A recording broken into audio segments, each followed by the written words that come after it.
Welcome back to Live from the Camper, Quarantined Edition. My name's Tony, and you know what? Things have gotten a little crazy out there, haven't they? I mean, long lines at the grocery store. Once you get in the grocery store, is there any food left? We're all locked down in our houses with nowhere to go. And I don't even want to start with that toilet paper issue that we're all having. So sometimes, besides a hug, which we can't do anymore because we have to social distance, so the next best thing, comfort food. And today, I'm going to show you how to make a one-pot, delicious meatloaf and mashed potatoes. Well, are you ready? Good. Let's get cooking. Now, as we go through this, if you miss any of the ingredients, they'll all be listed in the box below. Speaking of the box below, you see that little red button down there? Go ahead and hit it and subscribe to my channel. Don't forget to hit the bell, bing, so you know when all my new videos come out.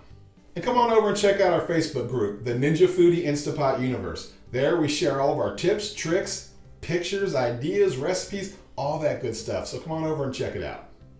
So for the meat, I'm using 1.5 pounds of ground beef. The leaner you can get, the better. Of course, as you know, the grocery stores are all, so I have 80-20. Now, I also like to use 1/2 pound of Italian sausage. Man, that gives the meatloaf a little something, something. Now, a lot of people out there know about that trick, but a lot of y'all don't. Do it. It makes your meatloaf just, ugh.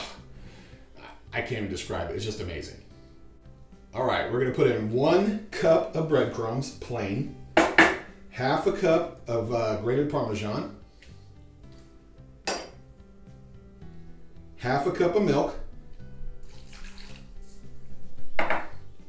2 eggs, slightly beaten,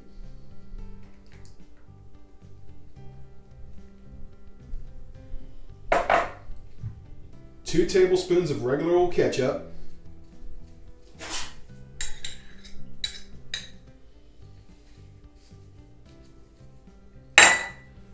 2 tablespoons of your favorite barbecue sauce. I'm going with the KC Masterpiece because that's what I have. 1 tablespoon of minced onions,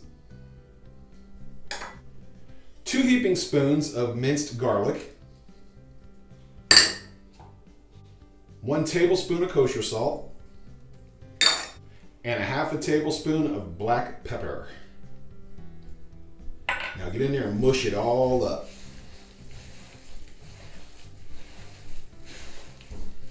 Now you can use any pan that fits in the Ninja Foodi. I like this little abundant pan. It's a springform abundant pan. I like the hole in the middle so you can fill it with mashed potatoes. It looks cool. Plus 2 pounds fits in there. Perfect. So let's go ahead and spray the pan.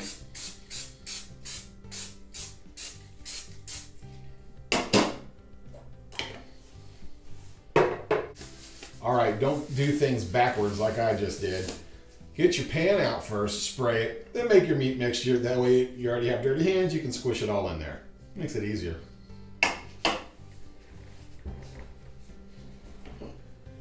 So now you just grab the meat and fill up that pan.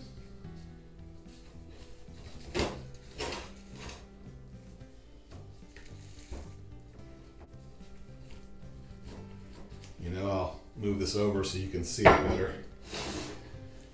A little out of practice, can you tell? It's all right. This may not be the smoothest video, but it's gonna be a delicious one. And boom, 2 pounds of meat fits in there, like I said. Perfect. Now, most kids don't like meatloaf. When my son found out I'm making the video on this one, he got excited. He loves this meatloaf so much. That tells you everything you need to know. That kid is picky and loves meatloaf. It's a winner. All right. Don't need these anymore. All right, next, get a piece of tin foil. Loosely put it over the top. And put it to the side. Now what I did was I cut up 2.5 pounds of potatoes and washed them. You can take the skins off if you want. I love the skins on my mashed potatoes, so I'm leaving them on. You don't like them, take them off. Got 1.5 cups of chicken broth. And 2 heaping tablespoons of minced garlic.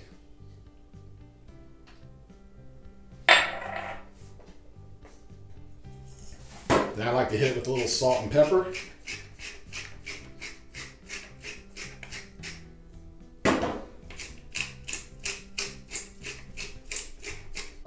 Go ahead and spread out the potatoes. Take that meatloaf and put it right on top of the potatoes. Let's go ahead and put our lid on, set it to seal, and we're going to pressure cook on high for 30 minutes with a quick release. All right, while we're waiting for the meatloaf and mashed potatoes to cook, let me show you how to make this glaze that is, oh my God, so good. Again, I can't describe it. It's amazing. It just makes the meatloaf even better. So what I have is a half a cup of your favorite barbecue sauce, half a cup of ketchup, 1 tablespoon of mustard, 2 tablespoons of brown sugar, 1 tablespoon of honey,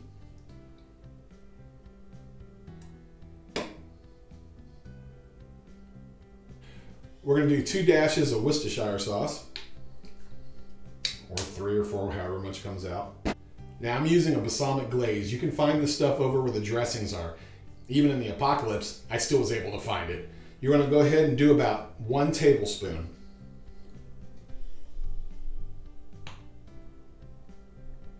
This gives it a little extra zing-zang that's just so good. Now we're going to mix it all up.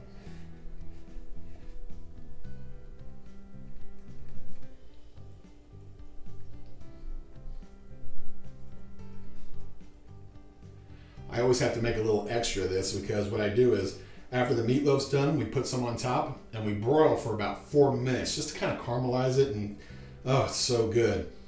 But then, of course, my wife and my son and me like to put a little extra glaze on it.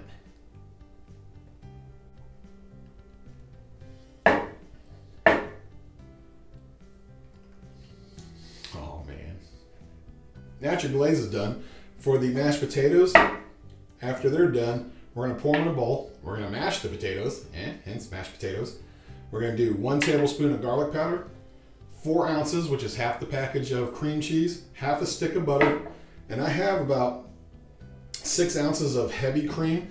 You can use heavy cream, half and half, milk, whatever you want. Calls for a half a cup, but you know, depending on your mashed potatoes, if you like them chunkier or smoother, start with a half a cup, mash it all up. If you need more, add more. If not, hey, you're good to go.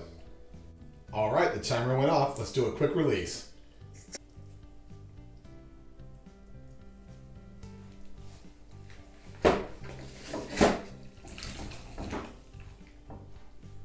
Start giving it a little mash. I think I need a bigger bowl. I should have a bigger bowl, but I don't. So I do have 2 inserts, so I'm just going to dump the potatoes back in there. That's much better. All right. Let's drop in that garlic powder. We got 1 tablespoon. Got half stick of butter and 4 ounces of cream cheese. Let's mash that. This is hot. Don't touch the side like I just did. Now the reason it has that darker color to it is because some of the grease from the meatloaf dripped out of the bottom of my springform pan into the potatoes. That's all right. That's just more flavor. If you have a regular potato masher at home that's metal, don't do this in this pan. Make sure you get one that has the plastic. You don't want to ruin your pan. All right, let's add half a cup of heavy whipping cream. And then if we need more, we'll add more.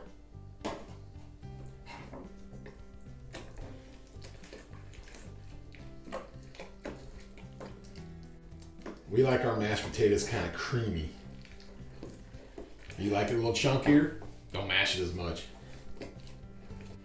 All right, now I have my other pot. Put that back in there. Let's grab that meatloaf. Be careful, it's hot.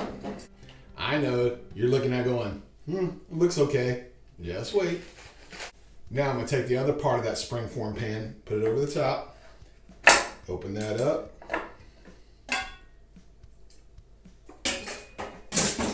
And I'm gonna flip it over.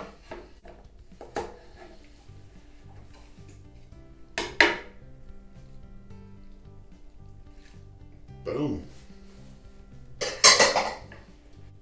Now get out your trivet thingy. Let's go ahead and put that meatloaf right on there. Let's stir up that awesome little glaze.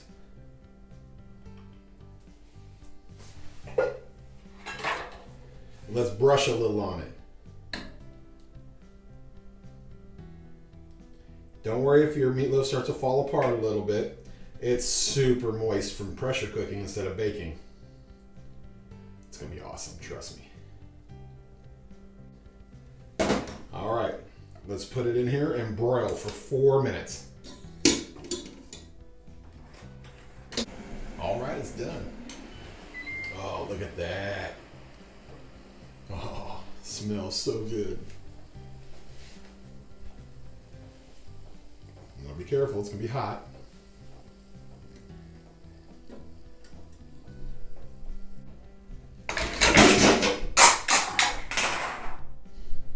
I saved the meatloaf.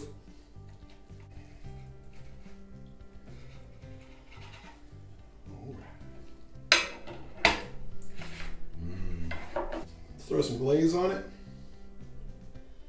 So we have the baked on glaze and then a little extra glaze. Never have enough of this glaze.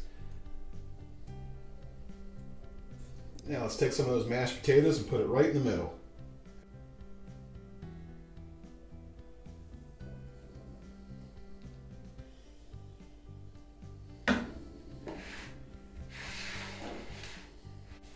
Throw a little dab of butter on top. Little chopped onion. And boom, doesn't that look delicious?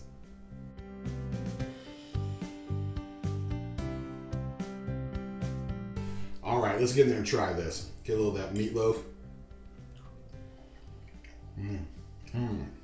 Oh yeah. So tender, so moist. Little Italian sausage in there with that sweet, awesome glaze that we put on there. That is a home run, guys. All right, let's try this mashed potatoes. Creamy and rich. You can't get store-bought or that powdered stuff that tastes anything like homemade. So you get a little mashed potatoes, a little meatloaf, and I got one question for you. Are you hungry? Good, let's eat. And be careful out there, guys.